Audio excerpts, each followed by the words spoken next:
Yeah, my watch isn't, so that's a little fast, but it's all right. We'll go ahead and get started because that clock says 11.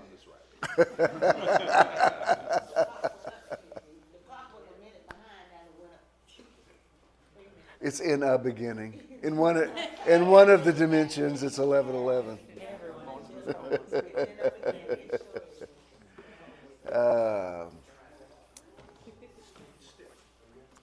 Good morning, buenos dias, bonjour, willkommen.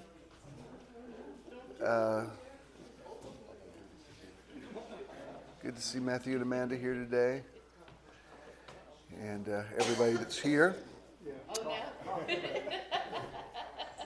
I like his shirt. Ernie, I hope you had a good birthday this week. And today is Charles's birthday. Happy birthday, Happy Charles. birthday. If we hear there's a Charles.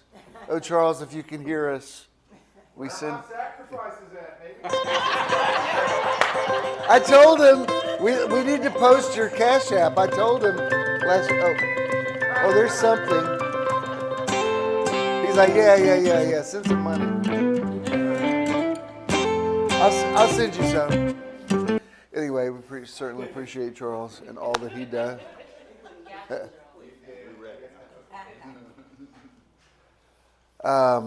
It's a beautiful day. Feels a little bit like September, so that's good.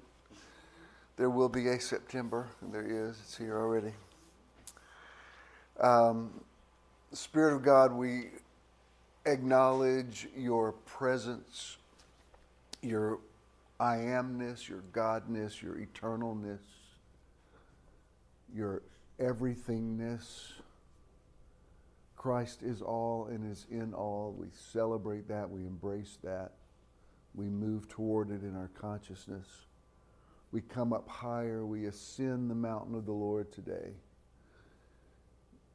As the prophet of old said, we take our neighbor by the hand and say, let us go up to the mountain of the Lord. And we are climbing to a higher place. We're coming up higher today. We're going to higher ground.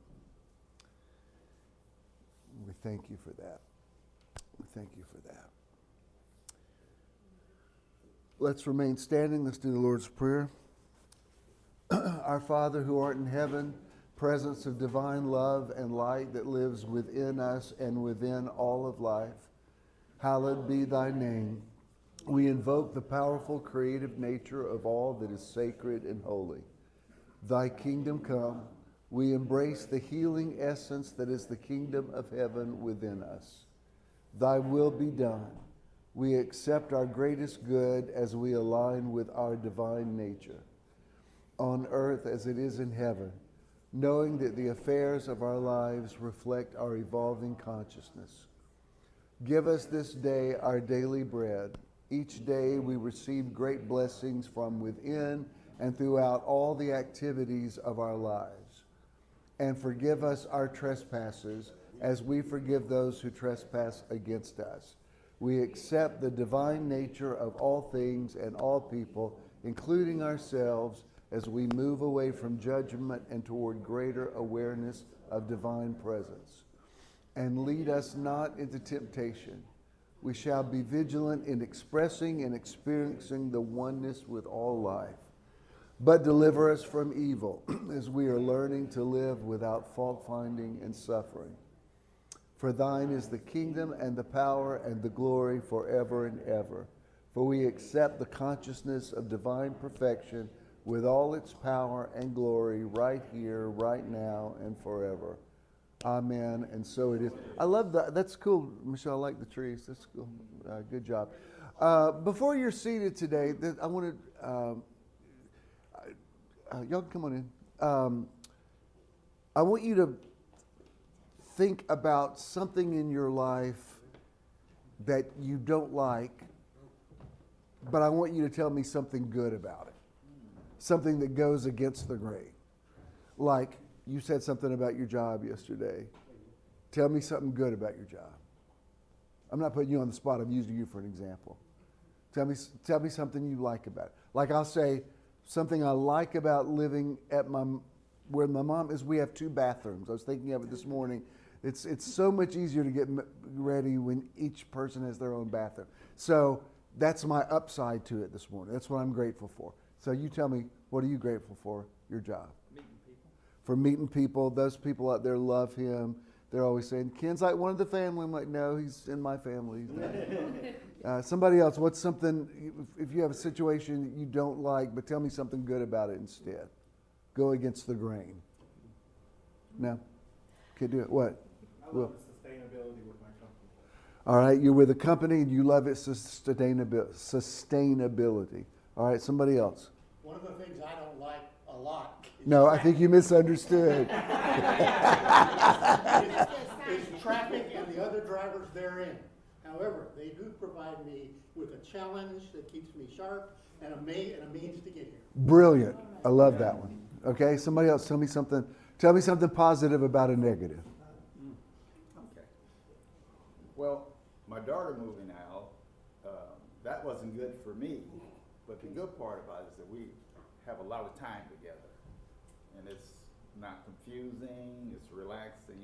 Where when she's there, I like the challenge, but she's very, very busy. I remember you said something years ago about you were getting ready in the morning. You said, Gloria and Tony are going on about something I'm not even listening. But like, it's like, but yes, I hear what you're saying. All right, somebody else, tell me something positive about a negative. Yeah. I don't like my basement, but it's a great place to store things. Yeah, exactly. We had to take, there's this, it's too long to go into, but there's like the last thing that was upstairs that we finally took to the basement, and it was, well, it was wonderful, but it was, and Jonah and Judah are both, what are their names? Jared and Jonah are both homeowners, and we still have, the basement is full of their stuff. Like, when are y'all going to come get this stuff? Anyway, but yes, I was thinking the same thing. I thought, somebody else tell me, yeah. What? My mother, she give me a challenge every day. She what? My mother, she give me a challenge every day.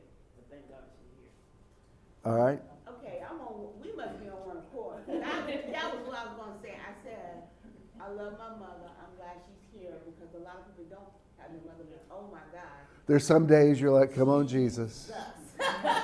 Some days you're like, swing low. My God, but I'm glad she's here. All right, good. Love her. Somebody else, tell me a positive about a negative. Well, there's a negative to me about the body's aging, but the positive to that is I'm alive. Yeah. And I'm enjoying life. Yep.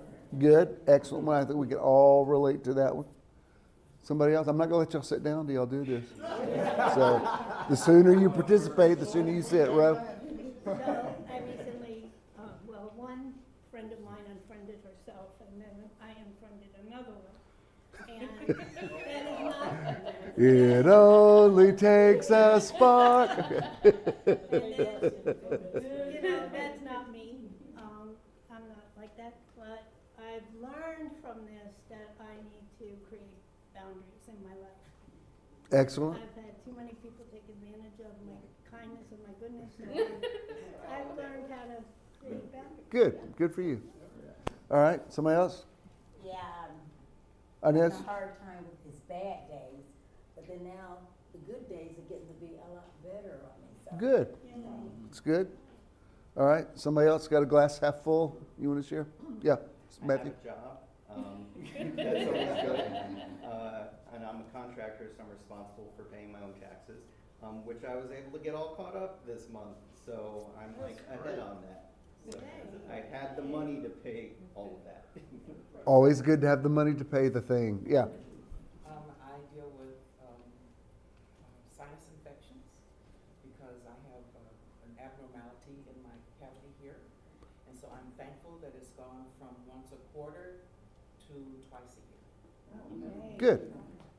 Yeah. And I was thinking of that this morning because those of you that take daily meds probably have a ritual to it. Mine are all in my backpack, so I'm like but I don't take everything every day.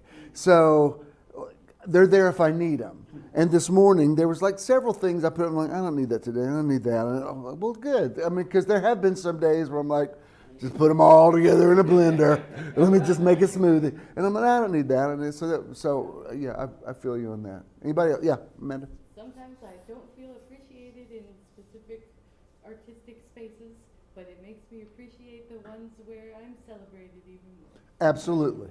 Absolutely. All right. Anybody else? Donna? I'm thankful. Also, I be going some kind of crazy places to work. But the good thing about it is I have a job and I have people who work with me that we all have that respect and love for each other. Good. All right. Anybody else? All right. Did you feel how the atmosphere shifted? When it doesn't mean the other part doesn't exist, but there's an upside to all of it, and both things are true. All right. You may be seated. Yeah. This may come in my teaching today, but in a conversation I had with Rutherford this week, the thing came up about the tree of life, tree of knowledge, and he was telling me that this, I'll spare you all the details. Somebody had told him that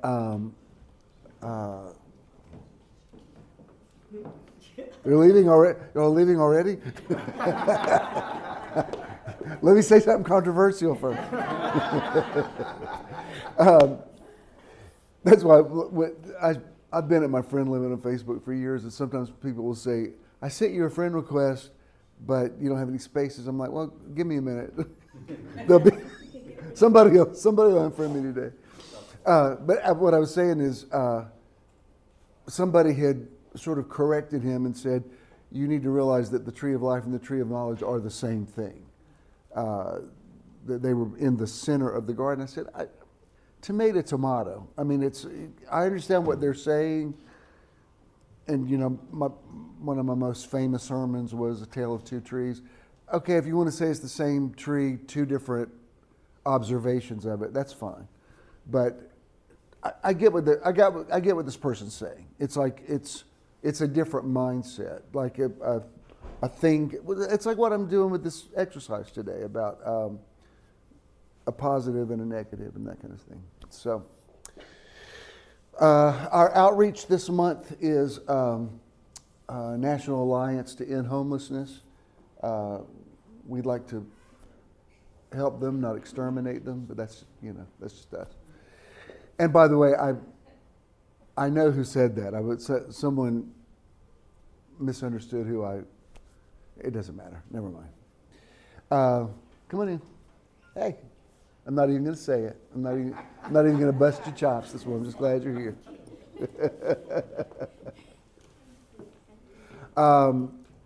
We got Meditation Weekend number 27 coming up next month. And right about a month from now, we're going to Blue Ridge, Georgia. If you've never been to one of ours, the beach ones in the summer are amazing, but the fall ones are incredible too. Sort of a whole different energy. So all that's good. Yeah. Tale of Two Trees is great, without a doubt. I was there. I think vibrating to create your own reality in this frame, in this time and frame, is tough. Really? I believe so. Wow. Danny was saying that, he said, I love your teaching, The Tale of Two Trees. He said, but this series, I don't put words in your mouth, but I think that's what you just said. This series, Vibrating to Create Your Own Reality, actually tops it. And thank you. I'm actually going to, at least for today, I'm doing part 6, I think. And what's interesting about this series is, there's a part of Revelation that's a little disorienting. Revelation challenges your comfort zone. And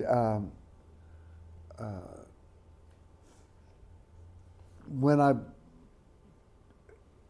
started teaching this, it opens up as many questions as it answers. Because then you think, well then, if that's true, then it makes me re-examine that. And we're not always wired for re-examination. We don't always want to rethink things.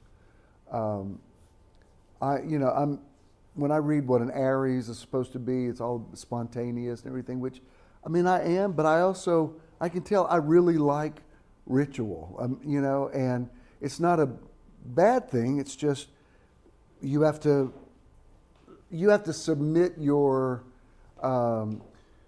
desire for sameness in obedience to your revelation.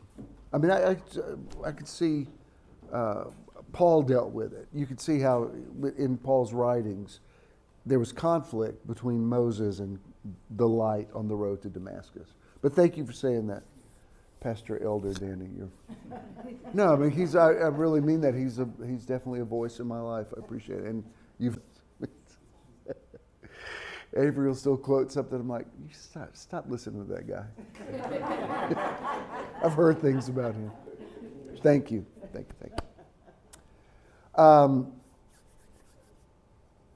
You know what? Let's just get into it today. I think I'm not even going to do a meditation. I think the teaching is the meditation.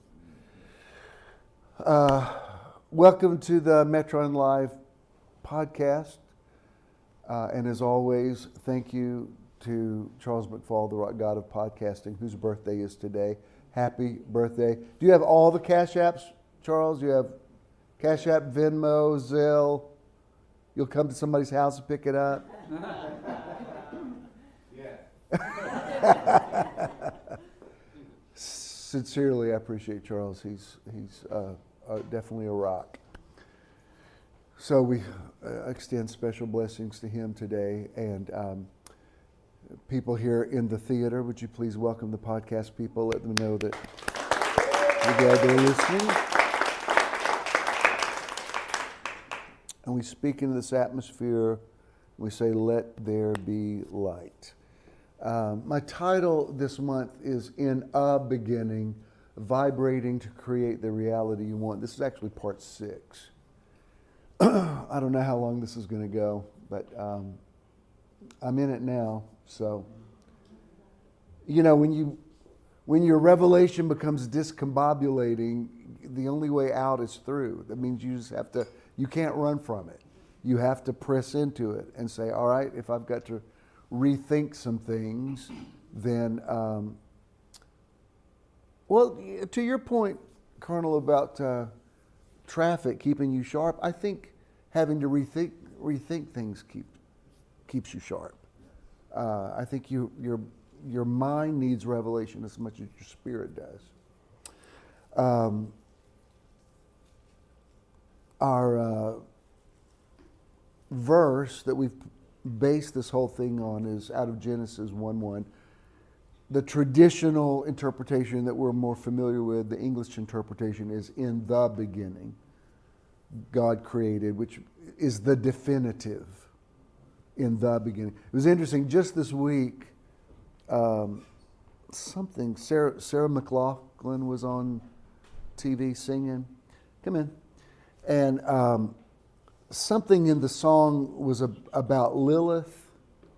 And somebody asked her, who was Lilith? And I guess in some mythology, Lilith was Adam's original wife, who was equal with Adam. She wasn't taken from his rib. And he didn't like that, so she split. And that's where Eve came from. Eve was created to be, more like a helpmeet, where Lilith is like, mm-mm. And I just thought it was interesting that so much, hey, I remember y'all. I'm Bishop Jim Swilley. Glad to meet you. Nice to meet you. Would you please welcome our first-time visitors? And where are y'all from? Hey. How did you hear about us? On Facebook. No, your pictures look great. I'm glad y'all had a good time on your trip. This is such a mobile group. I'm glad y'all don't all go at the same time. But anyway, it was just interesting to me that even in mythology, so much of the creation myths are very adjacent to Judeo-Christian interpretation. The whole point of this teaching comes from just a minor shift in thinking. If I just shared this a few minutes ago, I saw it in my feed and saved it, but it was a meme that said, what was it? Worrying about the hang on, I'll say it right. I might have shared it, I don't remember, but it says going from being worried about what might happen to being excited about what might happen is only a mindset shift away. And I thought I've kind of said that before, but that was good. And in a beginning and in the beginning sounds so similar. Like, what's the difference? Like, I remember one time I was teaching up in Cleveland at the Bible college I used to work at, and I quoted Jesus saying, therefore if the Son sets you free, you'll be free indeed. And this guy came up afterwards and he said, you misquoted the scripture. I said, what did I say? He said, he didn't say he'll set you free, he said he'll make you free. And I said, I don't understand what's the difference. He said, well, set you free and make you free is different. I said, if you were tied up and somebody said, would you rather me set you free or make you free? I'm like, I don't, tomato, just cut the, anyway. However, in this, I think it's a world of difference. In the beginning is fundamentalism, structure, this is the way it is, this is the story of record. In a beginning is, here's one way it could have happened. And a lot of people don't want to examine the possibility that here's one way it could have happened. So in the Concordant literal Old Testament, this is how it says it again. In a beginning, created by the Alueim or the Elohim, were the heavens and the earth, yet the earth became a chaos and vacant, and darkness was on the surface of the submerged chaos. Yet the spirit of the Alueim, the Elohim, the Allah, is vibrating over the surface of the water, and saying is the Alueim, become light, and it is becoming light. I saw when I posted that sunset picture the other night, you read that on there. And I said, I told you to stop listening to that guy. And then the sort of sister verse to that in the New Testament is John 1:1. In the beginning was the Word. Here in the Jonathan Mitchell New Testament, it says, within a beginning there was the Logos, the Word, the thought, the collection of thoughts, the idea, the reason, the discourse, the communication, the verbal expression.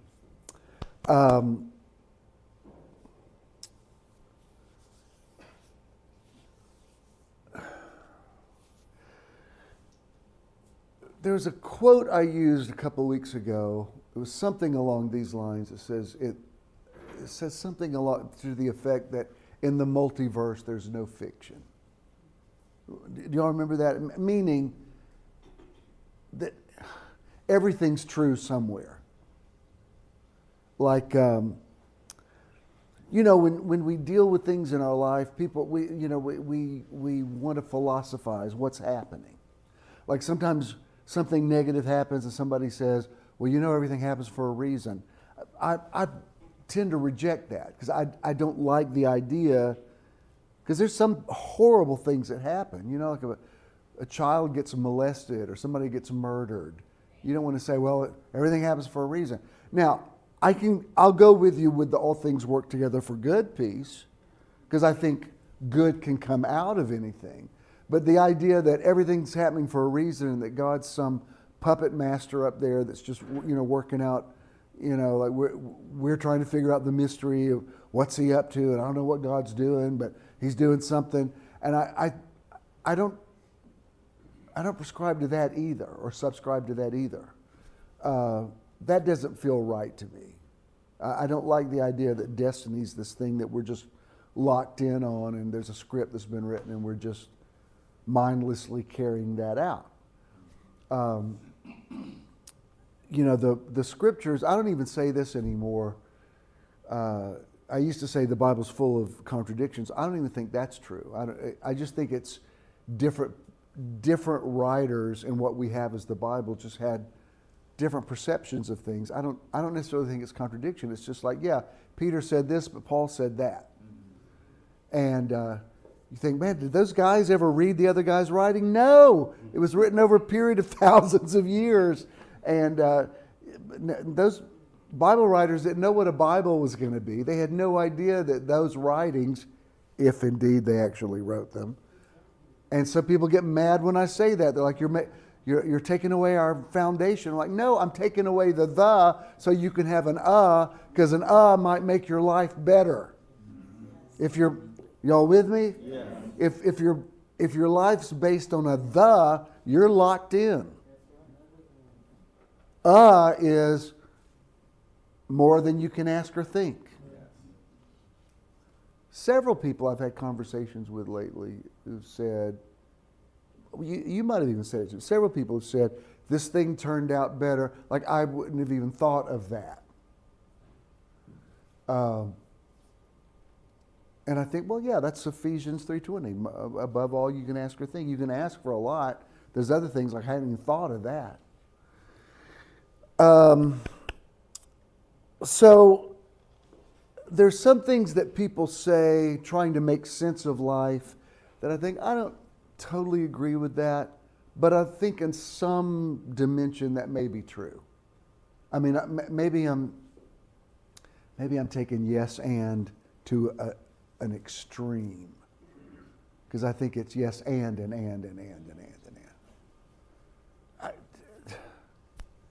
I making sense today? I feel like I'm on an acid trip.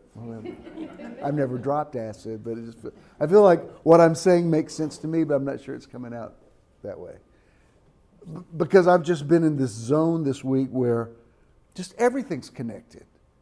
Like the connection is like even as recently as there's a restaurant close to our Stone Mountain house that we frequent a lot because they've got it's a diner and you can just go sit at the counter there, and we've sort of developed a rapport with several of the servers, and it's just kind of it's just an easy place to go, and they do breakfast and they do dinner, and we just like it. And so the other night, I guess he's the manager. I thought he's from Greece, but we were talking. He's actually from Turkey, and so we ended up.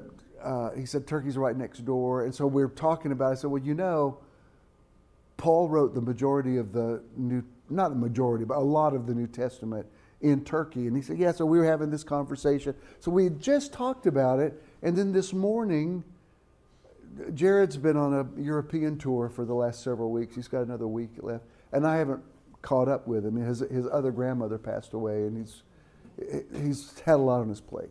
But I texted him late last night, and I said, I don't even know where you are, so I hope whatever time zone, and I'm not waking you up. Just want to know how's it going and when you're going to be back and blah, blah, blah. So a couple of hours ago, he texted me, and he said, oh, yeah, everything's fine. I'm in Greece and Thessalonica. And I said, you got to be kidding me. I was just talking about that. And I don't know. It's like even driving here today, I looked over and beside me, I thought, I never noticed that was the Manuel Malouf Center there in Decatur. I was just at Manuel's and I was thinking about him. And then the other day we drove over there, and the lady I worked for in the 70s, her cousin back in the day was a Academy Award winning screenwriter, and I've watched 2 movies lately I didn't know that he had written. Just night before last, I was like, what was that movie with Ethel Merman and Marilyn Monroe? It was kind of weird. Like, what was that? So I read him at Lamar Trotty wrote. I'm like, oh my God! It's like, am I making sense? It's like I'm in so much connection. Everybody that comes up to me and says something, I'm like, I swear I was just thinking that. I mean, I'm thinking of. It's hard to have regular conversations because everything is such a confirmation.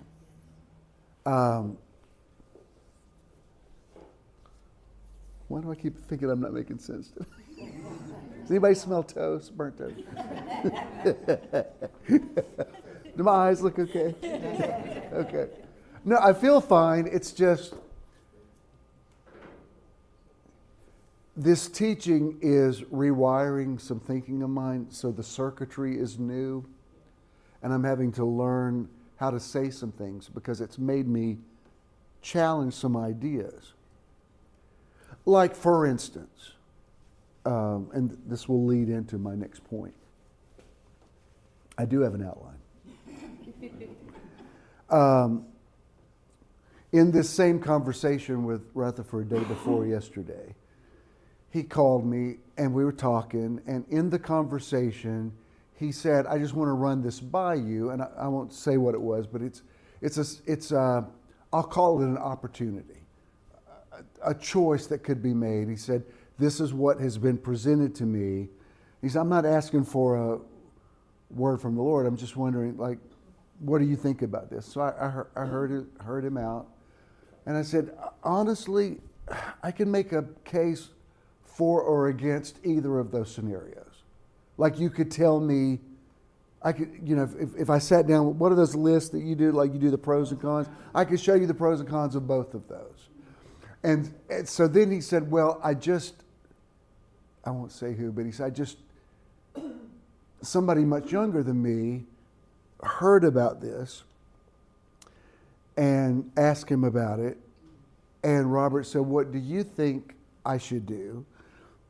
And this guy said, 'There's only one way to do it. You ask God what to do, and whatever he tells you to do, you do it.'" And I said, "Don't you love when people lecture you that you've been preaching longer than they've been alive?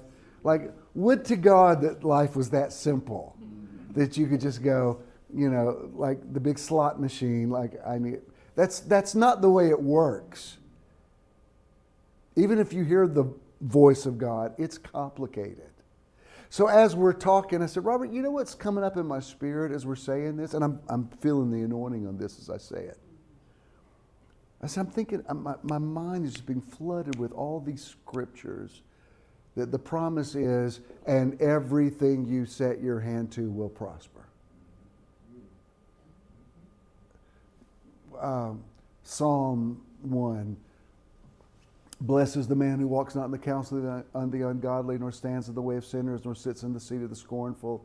But his delight is in the law of the Lord, and in his law does he meditate day and night. And he shall be like a tree planted by the rivers of water that brings forth his fruit in his season. His leaf also shall not wither, and whatever he does will prosper." You see it a lot in the Old Testament, whatever you set your hand to, whatever you say. And I said, what it says to me, I'm not saying there aren't some bad choices. Obviously, if you say, "I've decided to drive my car off a cliff," yeah, that's a bad choice. If you said, "I've decided to take a gun and go shoot somebody," yes, I would say that's a bad choice. So I'm not advocating becoming a psychopath or a sociopath where everything I do is wonderful. La la la. That's not true. And yes, choices have circumstances. That being said, so many of those promises in the scripture, they talk about walking a certain way and having a certain mindset. But the payoff is always, and whatever your hand finds to do, it'll prosper. Decree a thing that will be established unto you. Do you understand what I'm saying? It's not saying you find my divine will, and when you figure out what that is, you do that thing, and that thing will be blessed. I think sometimes we're, like, for instance, people who believe there's only a soulmate for you, because I used to hear that preached a lot. You got to find, "He who findeth a wife findeth a good thing and obtaineth favor of the Lord." Like, okay, well, what if I'm gay? And do I still have to go find a wife? How does that work? And it's great because you could, I feel like I'm with a soulmate. And I'm sure you do too. But the downside to that, if people have based everything on, like I've met some single people who have just said, I still haven't found Mr. Right or Miss Right. And I'm like, I don't know, I think you've had You've had several opportunities. You might be too married to a the. Do you understand? And relationships in the real world require an right now. Do you know what I mean? But when people have this fantasy of there's this perfect person out there that's going to check all my boxes, I don't know that that person exists. And if they did, they might not be interested in you. Because you're not right now. Do you understand what I'm saying? It's like, well, let me present these ideas to you. Like this quote right here, Michael Bassey Johnson. When destiny is at play, every wrong turn leads to the right direction. That's for your consideration.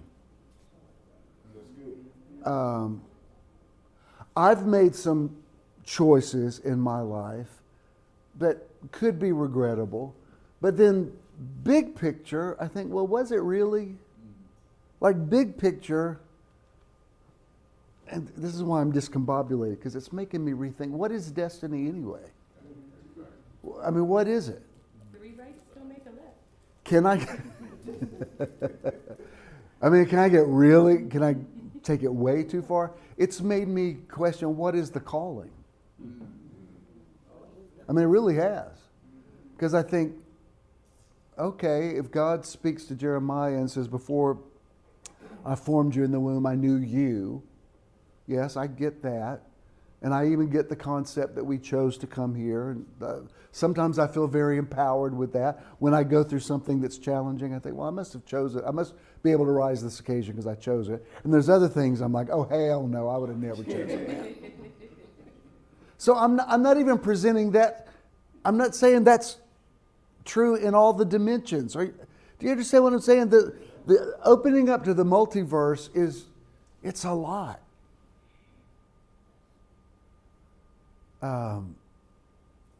Most people want binary. They want, just tell me commandments. Tell me if I do A and B, C will happen. And my experience with God is much more out of the box. The God I knew 50 years ago, I was just absolutely sure, called me and told me what to do and gave me gifts. And now I don't doubt that, but Fred, it's like, I referred to this the other day, but like when I was teaching about, a few months back about Jacob wrestling with the angel. Because some translations say he was wrestling with God. And you said, what if he's wrestling with his higher self? And I'm like, all of the above. Am I taking it too far? I mean, y'all, at the end of Job, when God comes to Job out of the whirlwind and says, I didn't do this and Satan didn't do this. What is he saying? Is he saying, Job, you're God and you're the devil? Depending on what day. I mean, if devil just means adversary, have you had any adversarial thoughts this week?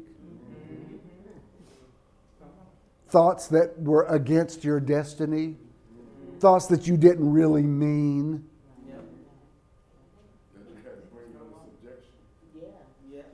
But do you understand why that's? Look, I'm on the edge of, revelation and blasphemy are just, they're right there together. I mean, I'm constantly toeing the line, and I understand why people say it's true. It's too scary out there.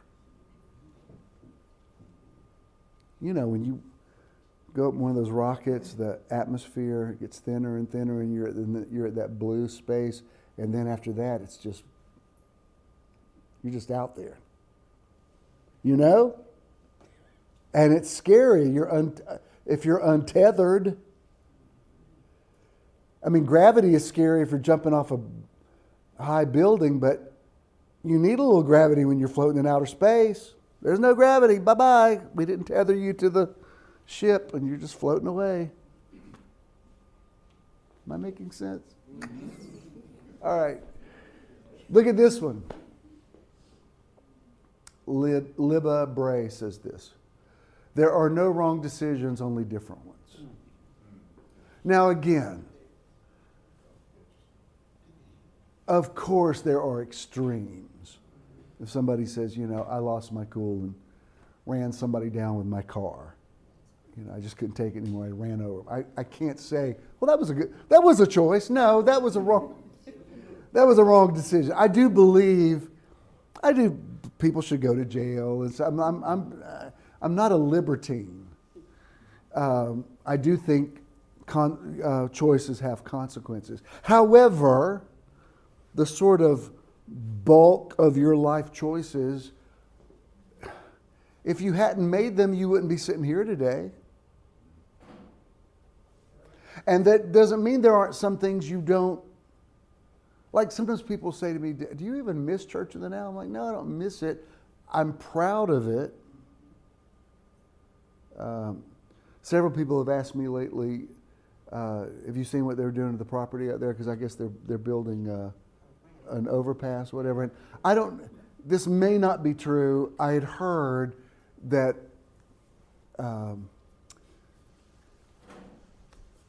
Springfield was paid $7 million for it. And I'm like, I could use $7 million. but I haven't been there in the last 15 years or 14 years. No, 11 years. I haven't been responsible for it. So like, good for them. God bless them. They probably need it. Because I don't want them to leave there. I don't want it to become like a used car lot or something. So yeah, there's a church structure there. I mean, y'all,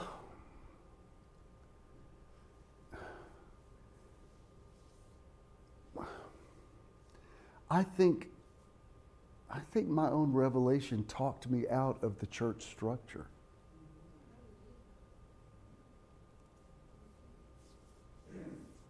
And I know that God bless, I just spoke at the movement, and I'm proud of Judah, and I'm proud of them, and nothing against them. He will probably watch this. I certainly don't want him to misunderstand. I'm just saying where I'm at. You've heard me tell this, but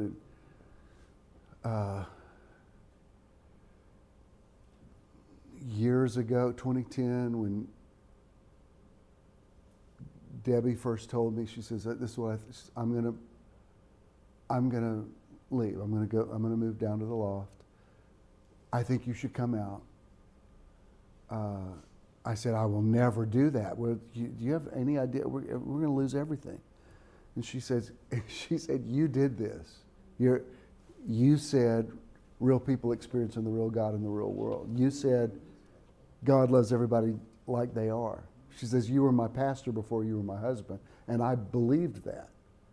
She says, "I'm not even mad. I'm just saying you're the one that told the truth." Don't all pastors tell the truth? No. Every pastor in this town that's preaching today could get up and tell his congregation something about himself, and they'd all get up and leave.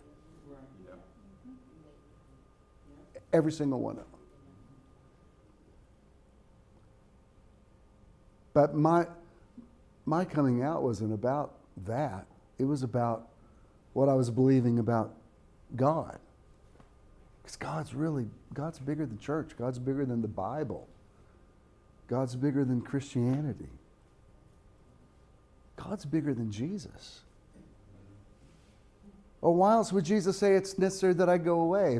If I stay in this incarnation, you're going to think God's a man. You're going to think he's from Israel. You're going to think all these things. You've got to see God's bigger than a gender and a nationality. Don't you see when Christian nationalism is so underselling God? God's so much bigger. God's bigger than America. God's bigger than the Constitution. God's bigger than politics. God's bigger than government. And that's why this whole thing about different dimensions.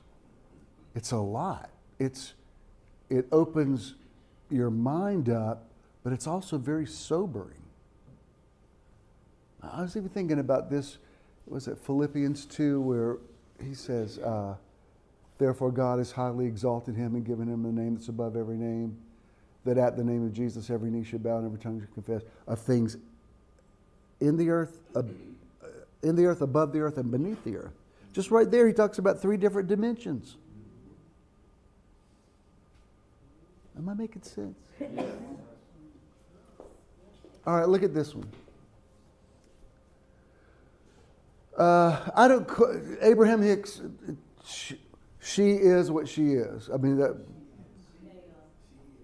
they are, yes, exactly. But I have to say, I mean, they say they're channeling. I'm like, boy, you sound a lot like me.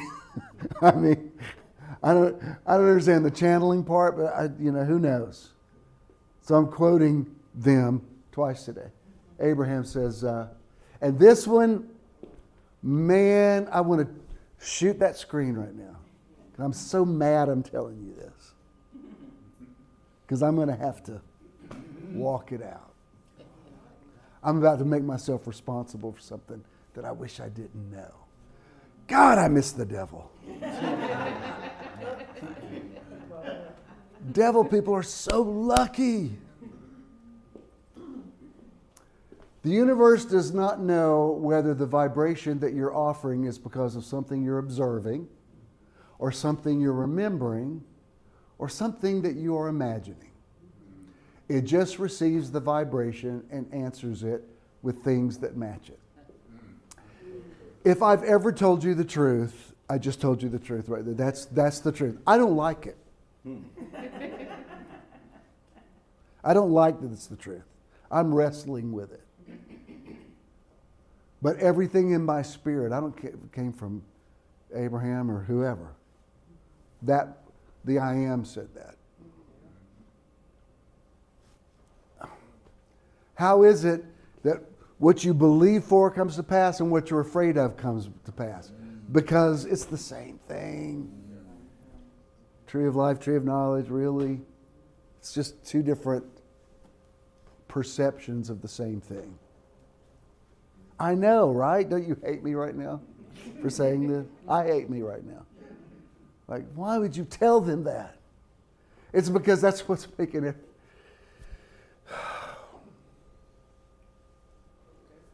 In most cases, we're the engine. We're the boiler in the cellar. We're the hard drive on the computer. We're the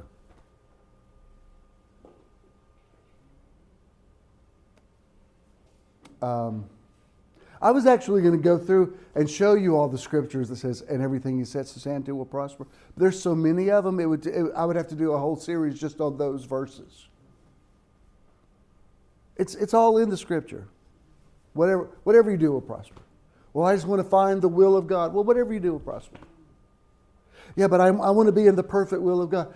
Whatever you do will prosper. Now, not to everybody. I mean, there's some parameters there, like, what you're thinking and your words. But if you're trying to flow with your whatever it is it destiny? Is it calling? Is it fate? Whatever that thing is, whatever that unique blueprint that is you. Baby, this is why authenticity, being real, is the holiest thing you're ever going to do in your life. There's nothing holier or higher than being you. It's the ultimate. You can't know God until you know you. You just can't. If you've got bogus ideas about God, you're going to have bogus ideas about yourself.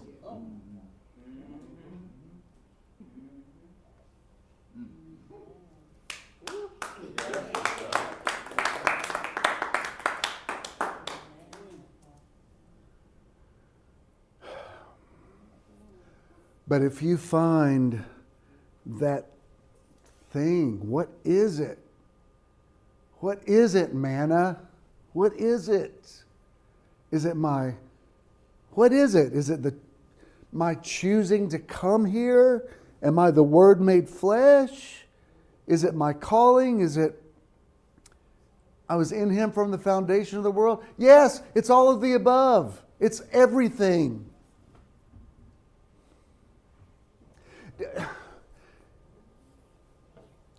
Do you know what, and this is no reflection of anybody else, but I'm kind of in a different flow than some of my contemporaries are, because I know a lot of people that came out of evangelical or Pentecostal or charismatic or whatever, and they just don't want to have anything to do with that now. They don't want to talk about the Bible. They're not into that at all. And they're like, you know, we're speaking a different language. I'm like, that's not, I want all of it to make sense. The kingdom of God is like a man who brings treasure out of his house, both old things and new. So, like if you went to an altar and you feel like you got born again, I'm not going to take that away from you. That was real. I'm not going to split theological hairs with you like, well, you weren't saved then, you were saved from the foundation of the world. Whatever. You're missing the point. You know what really mattered? Is that something real happened to you. And when something real happens, you don't fully understand it. Why do you think there's so many love songs? People trying to explain, I'm trying to figure out what happened to me when I fell in love with you, but it doesn't make sense to me. It's because it's not supposed to. Isn't there so much in your world that's inexplicable? Because it's supposed to be. You're not supposed to live without mystery.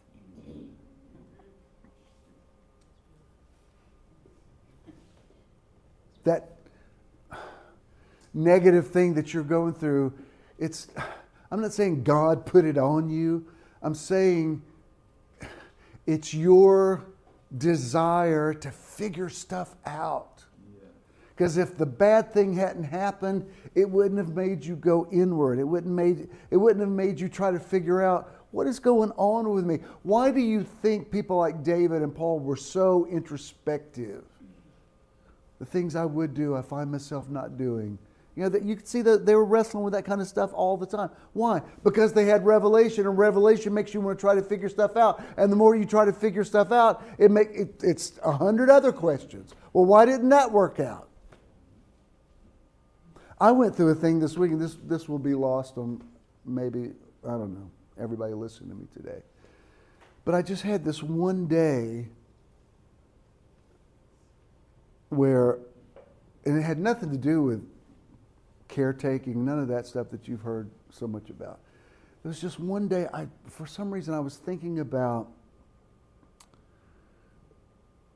the early days of my ministry when I was really involved with like the Word of Faith movement, the charismatic movement. I can remember being in services where prophetic words would come forth, and there was this great sense of expectation that this amazing thing was about to happen, and that we were all a part of it. And it was the knowledge of the Lord will fill all the earth as the waters cover the sea.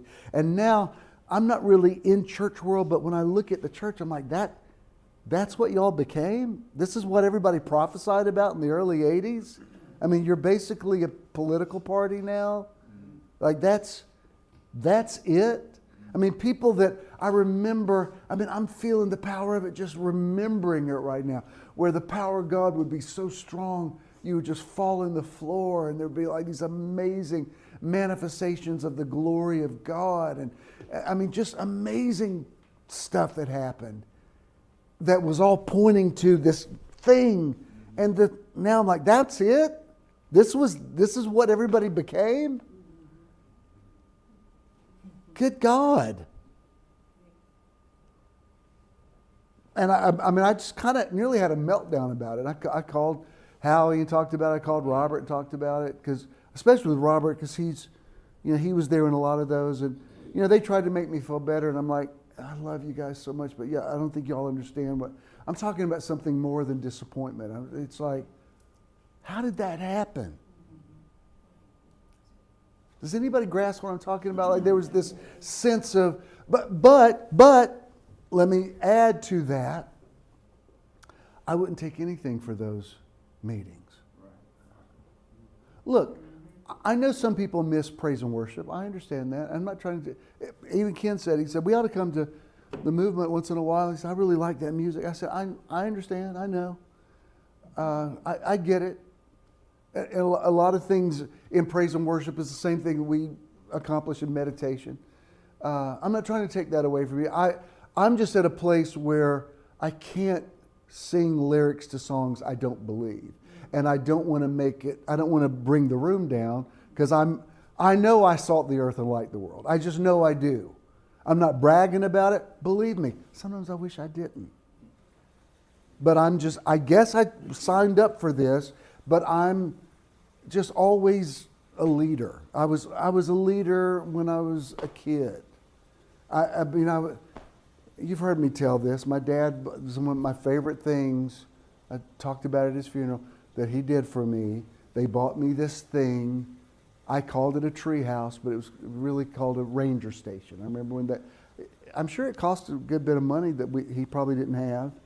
We went to Western Auto and it was like it looked like the kind of metal that like swing sets were made out of, but it was on 4 poles and you climbed up a ladder and had a little platform and a little canvas top and there was a pole you slid down. And it was like my favorite, my inner child is doing a dance right now. It's like, I loved it so much. And you know what I did immediately? I climbed up in it and started talking about God. And little neighborhood kids would come. I automatically started a church. I'm sure what I told them, they probably had to work out in therapy in later years. But there was just something, to this day, I can be sitting in Starbucks and somebody will walk over to me and start talking to me like, I don't even know why I'm telling you this.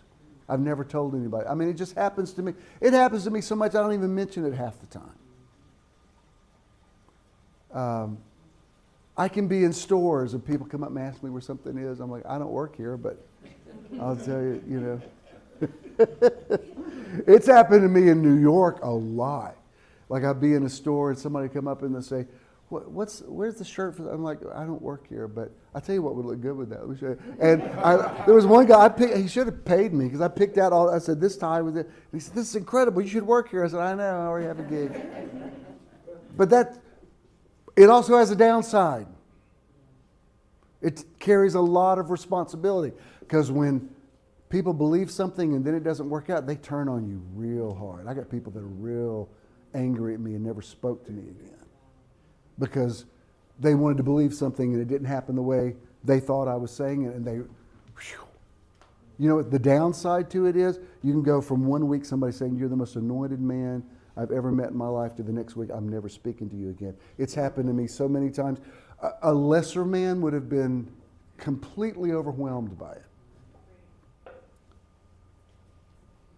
I don't mean people that just liked you. I'm saying people like, you changed my life, to I'm never speaking to you again. It's happened so much that I don't even have nerves for it anymore. I'm just like, when we first met, he's like, what happened to so-and-so? I'm like, buddy, if you could answer that, that's the mystery of my life. Because he would say, I never heard so many people come up and you say, you changed my life. I know. At least they still speak to me. And I'm not even complaining about it. I'm just saying that's the downside to the... It was interesting because for some reason, I couldn't sleep Friday night. My mom was having a difficult time and she was hallucinating and she was calling up to the room. She was asking me, she says, where's your dad supposed to preach tomorrow? Because we can't remember the name of that pastor. I said, Mom, you're confused. You need to go back to sleep. And no, and so finally I said to agree with her. I said, I'll find out and I'll let you know. And that satisfied and she went back to sleep. But if you've ever dealt with a thing of that, I don't sleep a lot these days because when it's not that way every night, but when it starts, I don't really fall back to sleep because I think this could be an all-nighter. and she's not that way every night, but when, I mean, dementia is weird. It's like it's not like flipping a switch. It happens in bits and pieces. So anyway, while I was up, I thought, you know what, I'll just go ahead and do the outline. So I sent the outline, and Michelle said, she wrote back, she said, wow, this message must be like fire shut up in your bones. You've never sent one on a Friday night. And that's why I just did smiley faces or what, because I thought, girl, if I were to tell you if I was to tell you the chaos I'm actually living in, where this revelation is coming from, which makes me grateful for it.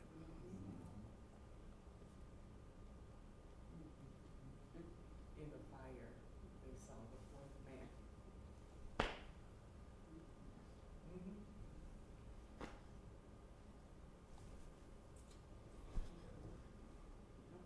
If you didn't hear what Roz just said, Nebuchadnezzar said, didn't we put 3 men in the fire? Why do I see a fourth one? The fire hurts like hell, but it brings revelation.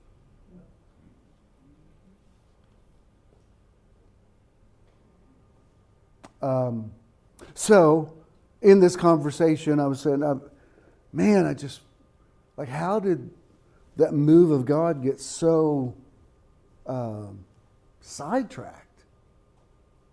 Because now I hear people preach stuff. I mean, I looked at a couple of YouTube things yesterday, and I thought, they're not even making an attempt to even kind of sound like Jesus. It's like Jesus is so out of the mix now.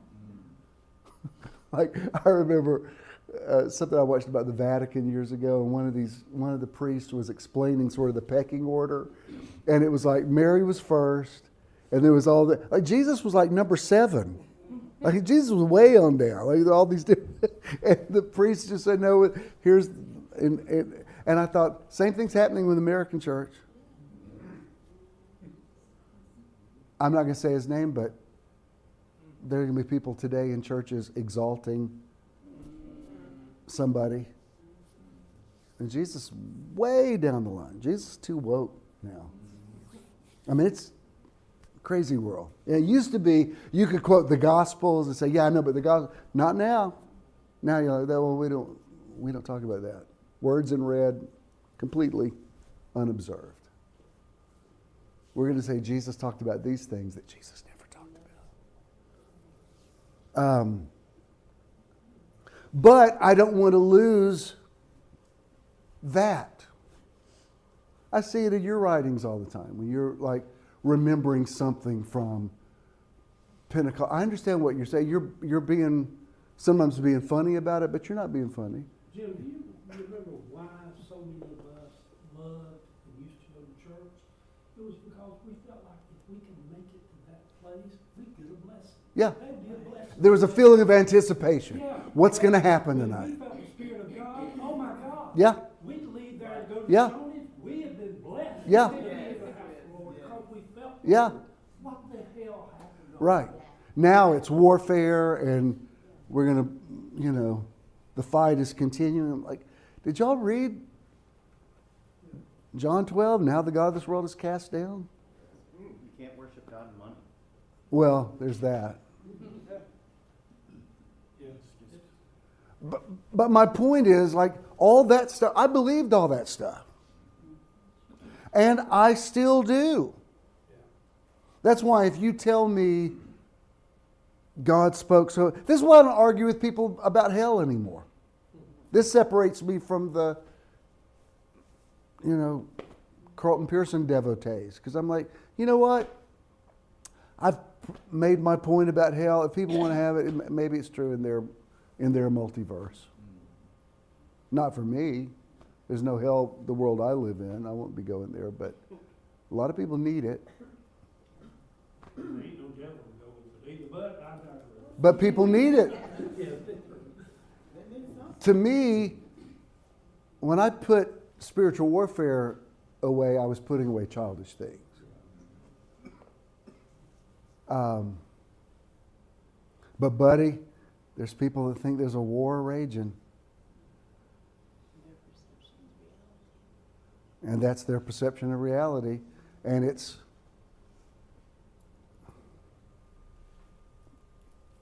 if you're a trans person right now, you have a right to be scared. Because war has been declared. And it's such a small percentage of the population that you're like, it's really not ever going to affect your life at all.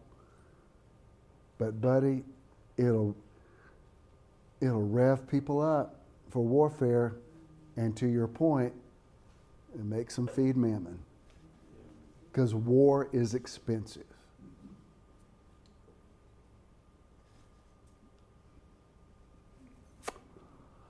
Let me show you this next. I think this is another one, Abraham quote.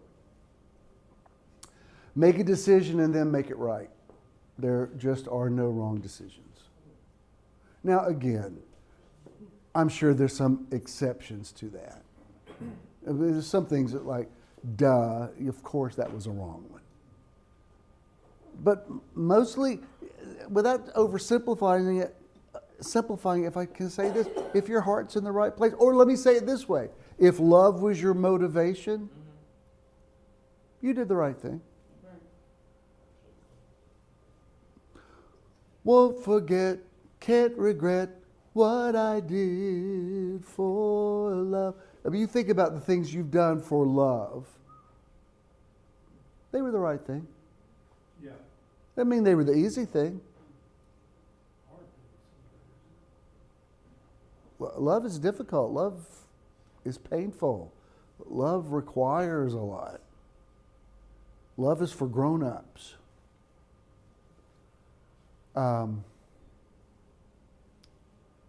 And then I'm going to show you this again. Dear Lord, is he really dragging this out again? Yes, because it's making my point. Again, John 14:6 in the Mirror Bible. It does not say I am the way. Jesus said, my I amness mirrored in you is your way. Why else did Jesus say, take up your cross and follow me? If the cross was this unique, sacrificial thing that we were taught it was, then why did Jesus say, you got one too? If it was a the, how could it be an a? If the atonement was this one solitary thing where he was wounded for our transgressions and bruised for our iniquities, then why you got to take up yours? Because what he was saying is, I had to figure out my reality and make peace with my destiny. You got to figure out yours and make peace with yours. That's why. Anybody have a disappointment this week?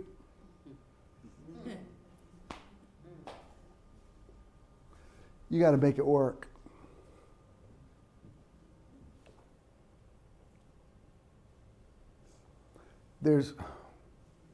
I'm so mad at myself I'm going to say this. Can we take this, can we edit this out later? Because I'm going to hate that I said it later.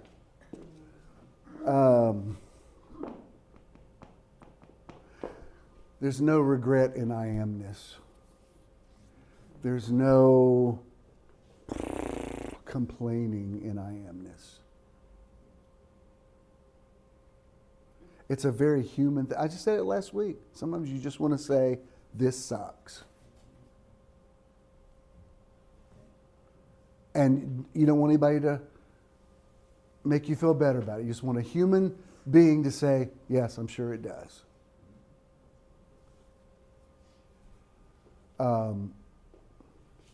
That being said, you got to look at all of it and say, think about, I know I've talked about this a lot, but you think about what Joseph's brothers did to him. They stole his life. They stole his childhood. They tried to kill him. When they decided not to kill him, they sold him into slavery. Joseph spent his entire youth in a foreign country where he didn't speak the language, and most of that was in prison on a false rape charge. How many years do you think he had to sit in that cell and hate those guys who went on with their lives. They were married, getting married, living in Canaan. Didn't miss a beat. Life's great. Whatever happened to Joseph? We don't talk about him.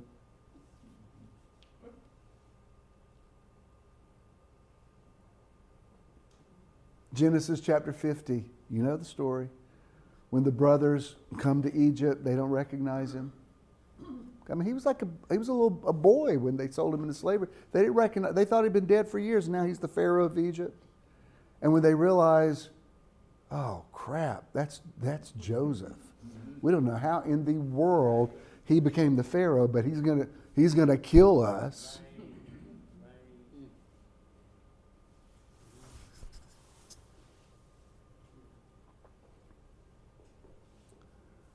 There's it'll make me cry if I try to sing it. But in Joseph in the Amazing Technicolor Dreamcoat, it says, each of the brothers fell to his knees. Show him some mercy, mighty one, please. It's when he accused Benjamin of stealing his cup.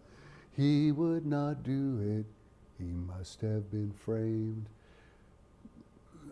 Bind us and so that we should be blamed. And it says, and Joseph knew from this his brothers now were honest men. But what he says in verse 20 is, am I in the place of God? He said, you meant it for evil, but God used it for good. He says, look, we would have all starved to death in Canaan if this hadn't happened. How can you possibly say that?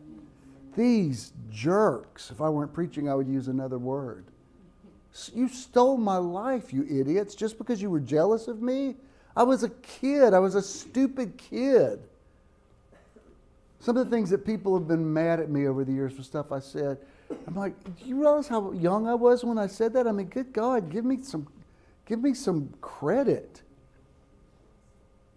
No, but I remember this one time in 1972. You walked by me in church and you like, I was like 14, right? Let's get a transcript of everything you said when you were 14. Let's see how well you want to.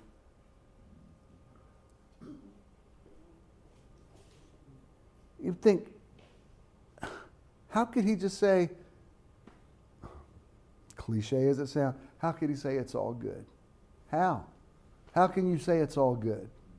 How can you look back over 6 days of creation and say it is good? Why did God rest on the Sabbath? Was God tired? No. He was at peace with it. Like, here's what I created and it's good. My I amness mirrored in you is your way. This is your truth and also your life. The absolute opposite of what people think this verse means. Most people teach this as an ultimatum. I'm the way, the truth, and the life. Anybody doesn't believe that's going to hell. That's not so. Bless Jesus' heart. He's been misquoted more than I have. Every single person can now come face to face with the Father entirely because of my doing. Why? Because it was unique work? No, because He showed you how to do it. Why do you think there's so much in the book of Hebrews is consider Him. Look unto Jesus. Like, look at, got too many people not following His example and obsessing over His death.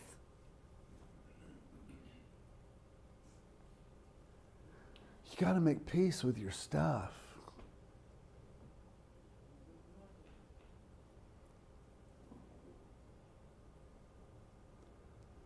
All right, let me show you this. This came up in my feed, and it's that other frame I wanted to show Michelle.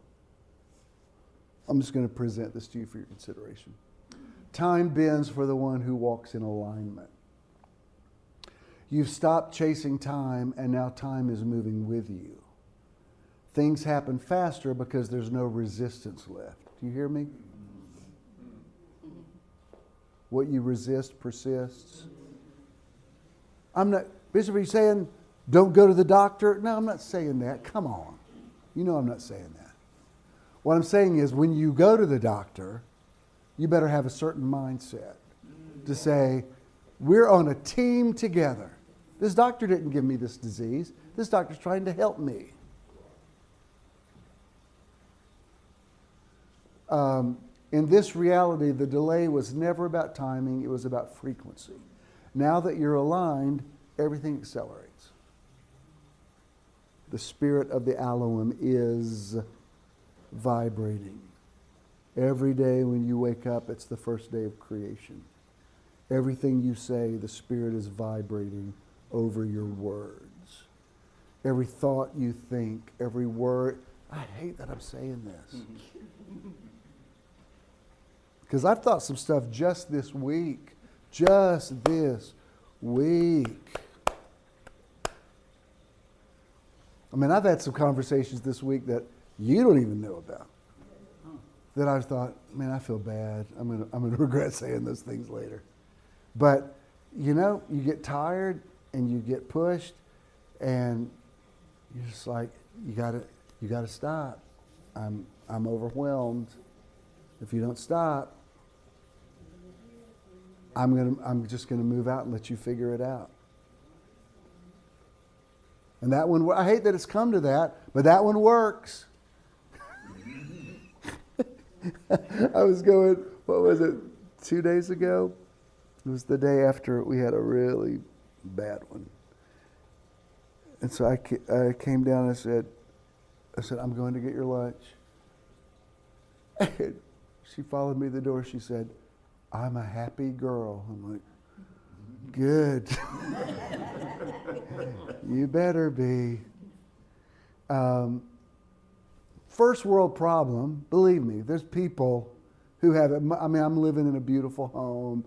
I mean, it's like, believe me, there's people that could top my story. But can I tell you, when you're in the middle of a difficult thing that you don't see where the ending of it's going to be, people telling you, topping your story, or telling you how blessed you are, it doesn't really help.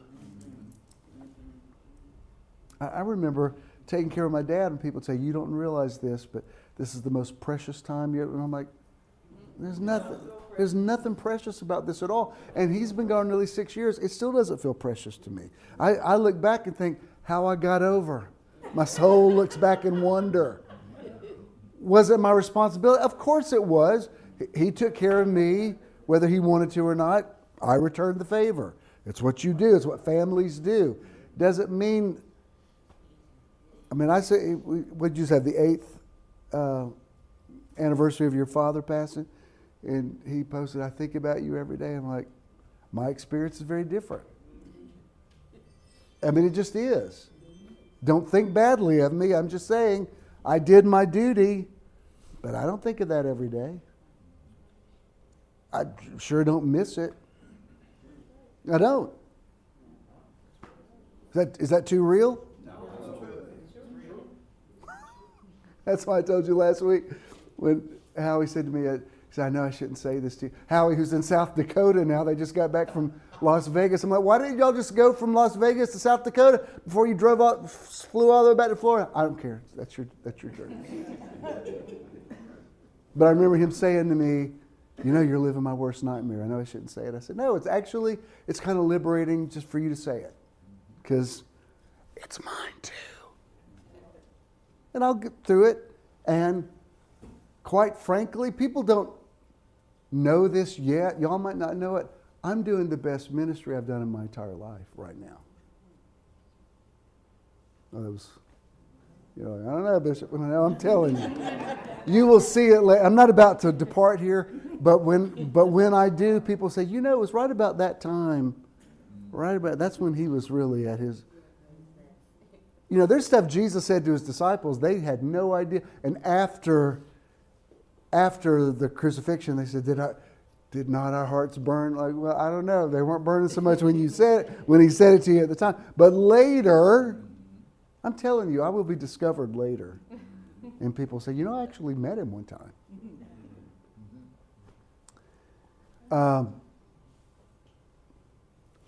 Where do I end this thing? I don't know how to end this thing. I've opened up this thing, and this is, let me tell you the problem with this whole teaching. There's so many dimensions. I should have never opened that threshold. I don't know. Did we? It's scaring the heck out of me. It's like somebody's knocking at the door. who's that? And they're coming in with 10,000 of their cousins. Like, we weren't prepared for all that. We thought it was just going to be your mama and them. No, we invited it. I should have never opened this portal. Now look what I've done. You know what it is? It's the climate and the time of the world. It's pulling out of what That's needs right. to be said. It's the environment and it's the time. Because we all have had those moments of what's being said, what's being done, and we all had these moments where we have had that moment where we said something or we thought something, and we've had to pull it back. We've had to pull it back and pull it back hard. And quickly. Because we understand. Because we have sat under you for so many years. And we watch it, you know, people wonder why we don't say nothing out loud, why we don't type nothing, why we don't say anything, why the people that we know that we have these conversations with, we don't even have these conversations with them. Because we understand that we're talking to that whirlwind that's standing in front of us. But we know that just by speaking those words, what we're saying. So we think that and we immediately turn it back in our thoughts. So when you open up that box,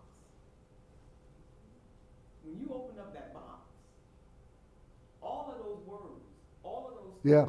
things, that The Spirit is vibrating. It's present tense. And the vibration is loud. it is very loud, and it's everything that could be shook is being shaken. Everything. Everything. Your belief system, your patriotism, your theology, your ancestry, everything is being, and if I dare say, that's the upside to where we are now. That's right. So As bad as it is, there's a lot that needs to be re-examined. And if things don't get bad, they don't get good. Yes, as good as it is. Exactly. Let me say not as bad, as challenging as it is. It first to think about that people don't want to think about. I said those very words this week. because you have to believe, I don't care what nobody says, I have to believe that with everything that's being shook, everything that's being said, that this is going to get better. I know without a shadow of doubt that this is not going to be my life. Well, and yes. And to your point, I think that's what I was feeling about prophecies and expectations I had years ago. Because I still believe they're going to be fulfilled. Right. Man, did we take a detour. Yeah. Yeah. Did not see that coming. I mean, Joseph's dreams came true. I mean, the stars did bow down to him. The sheaves did. He was not just full of bravado. He was speaking prophetically. But man, if you could have shown him what was going to happen, he'd have said, I don't think I'm going to tell them about that. But if he hadn't told them, he wouldn't have aggravated them and made them want to kill him. He had to provoke them. But man, that's why people always quote me, Jeremiah 29:11. I know the plans I have for you. Have you ever read that in context? He's saying, you're about to go into 70 years of slavery. It's going to be horrible. But I know the plans I have for you. In other words, you'll get through it. Like somebody says, God said to me, I know the plans. I'm like, ruh-roh. What was the line from Ghost? You're in trouble, girl. You know? What were you going to say, Russ? I think that they don't know, after the bountiful revival that we experienced, and they don't know who their Father is, be able to appreciate His love and become children of love. But because they are, in their mind, separated from God, because of the lies of religion, that they are confused about their identity. And in their confusion, they are lashing out in hatred. I agree. I agree. And it's a shame that they don't know who their father is. What, Fred? It's what you teach. It's the duck. It's the duck. Is when you look back and you wonder how they got there, instead of them having they took the duck. Yeah. The duck got them to where they are. The duck gets everybody to where they are. If you can't change your thinking from duck to up, you will never experience all the beauty that God has for you. Yeah, that's true. I don't know if it fits, but Voyager 2, we're not going to hear from it in 2030 anymore. The signal will in 2030. And it's currently in space? Yes, it's past Pluto. It has pierced the firewall, which is the hottest. It's left the magnetic field of the sun, and it's well above 90,000 degrees, whatever it is, centigrade, Fahrenheit, whatever it is. It has pierced. They didn't know what to expect. This has never happened before. Some of them are sleeping in the center because they want to see what's happening. It pierced that into the heliosphere. Now they're seeing something they have never, ever experienced and seen before, ever, in the human mind. They're seeing things. We're starting to believe that other life exists now because it has pierced something they have never seen before. So, I don't know how this fits, but this wall of fire that we penetrated, now, we cannot escape living on this one thing. Everything we do is vibrating. We cannot get away from it at this point. None of us can. Whoever hears this message will not get away from it. We will live this just like this, vibrating.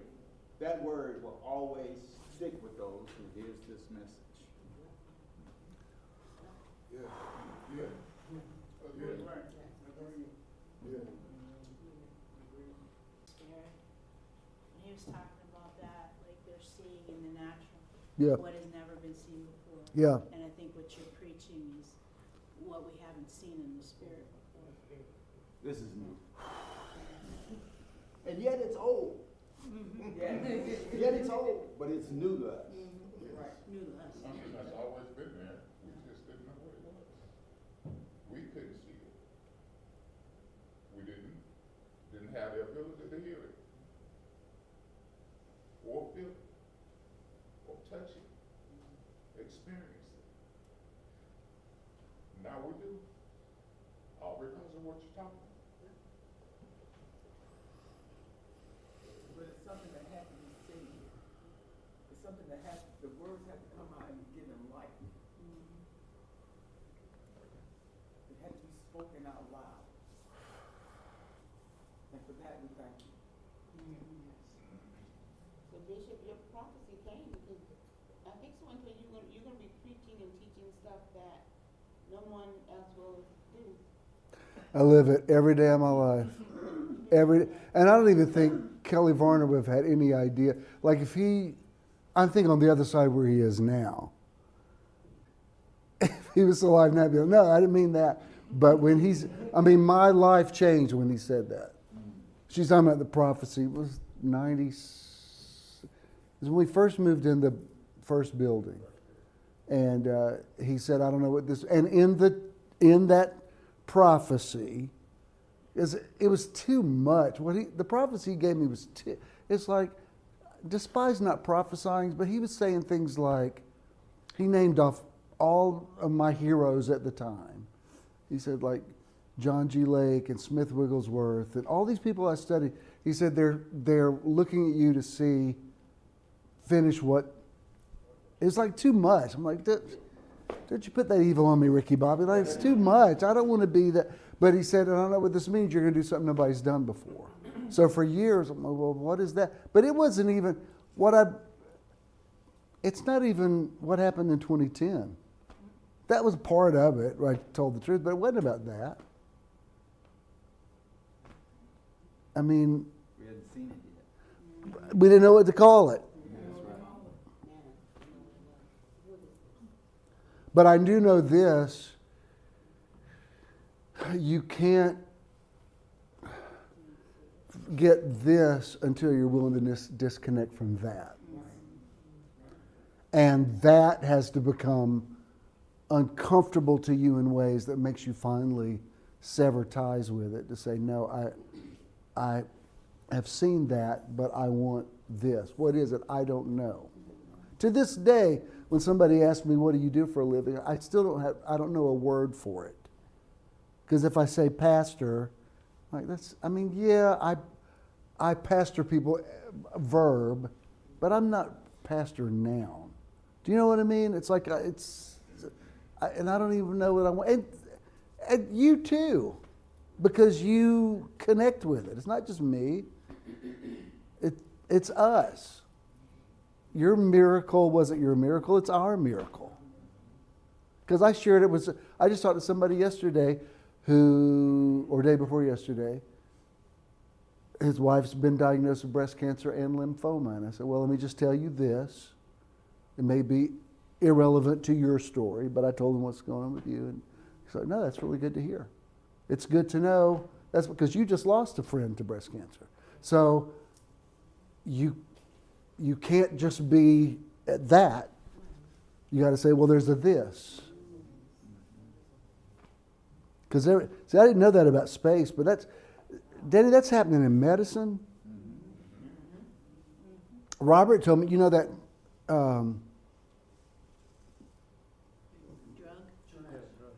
he says he's even stopped taking it now, and it's rewired his brain. He said, I'm not even he said, I went and laid a whole sidewalk of big boulders. And he said, normally that would have put me in bed for 4 days. He said, I don't even feel anything. And he said that, like, it's such a miracle drug. But it's like, it's not just, it's happening everywhere. While there's a section of the population that seems to be going backwards, there's this other, it's like the two forces are really working in opposite direction, because there's breakthrough after breakthrough after breakthrough after breakthrough in every field. And if you just watch, I've literally made myself turn off the TV and just not watch the news for a little bit. Just like, I've just got to stop looking at it, because I've got to have a bigger picture of the world. I've got to have a bigger picture of America. I've got to have a bigger picture of people that I know and love that sat under my ministry, because I'm thinking of them in a certain way that I don't want to think about them, because it's messing with me. I just want to, like, did I not ever have any influence on you at all? But I think this isn't about me. This is about their journey, and I've got to see something. I've got to see another dimension. But man, those dimensions are, I don't know what's out there. I'm sorry, now I've taken you with me. We want to see. We want to see. Well, it's true. Right. Which is why you're here. You're not here because, I know you like me, but it's not that. It's parallel universes. How many times have I told you in the last year, my situation is completely different from yours, but it's not. Do you know what I mean? Let's all stand. I don't know if this is over with or not. I don't know. I might not even believe this. Oh, thank you for your insight on everything. Wow. We're not going to do an outro. You know what to do. The psalmist just said Selah, which means pause and calmly think of that. Let's just marinate in it for a minute.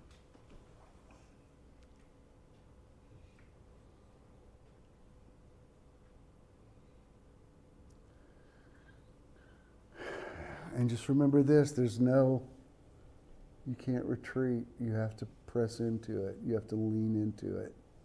You have to face it. You have to move toward it.